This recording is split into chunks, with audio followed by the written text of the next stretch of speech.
How to take an online math test.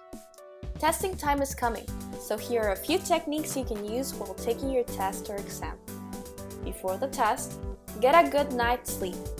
It can improve your brain function in areas such as memory and reduce the possibility of making silly mistakes. Eat a healthy breakfast or have a snack. Keep a water bottle with you during the test to keep you hydrated. Master the environment. Find a quiet corner in your home and let others know that you will be taking a test in the next hour or two so they don't interrupt you. Turn off all distractions like your cell phone. Do you have enough pen and paper? Do you have your information page ready? Your calculator? Restart your computer long before the test and test your Wi-Fi. Don't open any unnecessary windows on your computer except MyCanvas and any other site that is required for the test to make sure your computer runs smoothly. Read the instructions to make sure you know how to follow them. It may be a good idea to set up an alarm for 10 to 15 minutes before the end of the test as a reminder. If the test can be printed, do so. Then solve the questions on paper and enter your answers back in the system. Just make sure you don't lose track of time and the test doesn't close before you finish entering the answers. Once you are logged in and the test starts, relax and focus on the questions, one by one. When answering, pay attention to the format requirements. Should the answer be expressed as a decimal number, fraction, percentage, or something else? Should it include units? Is there a specific accuracy needed or a precision specified? Should the answer be rounded or truncated? If the test is linear, meaning you can go back and forth with the questions, go through the questions and do the ones that you know first. Don't leave or refresh the test site as you may lose all the work previously entered if it wasn't saved.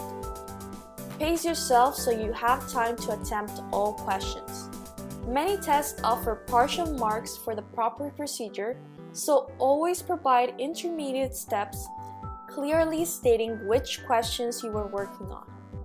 And if time allows it, return and recheck your answers on the questions that you identified, the ones you were not so sure about. Don't linger too long on a single question.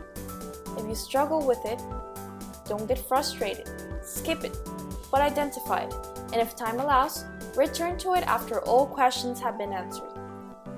If there are any technical difficulties, take screenshots and email your professor immediately.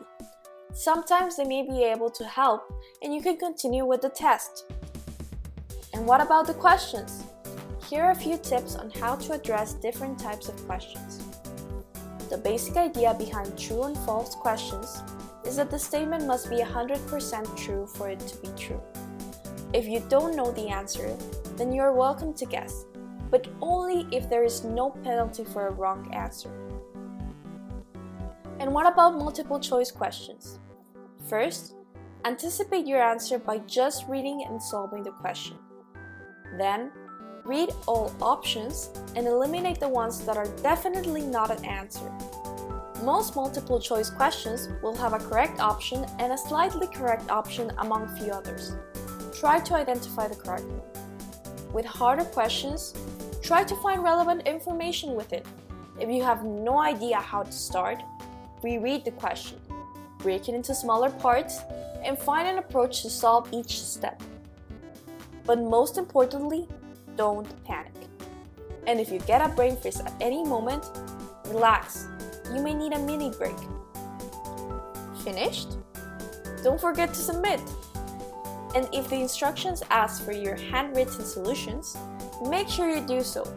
Even if your final answer is not correct, your professor may award partial marks for the correct process. Good luck in your tests and exams. Be your best.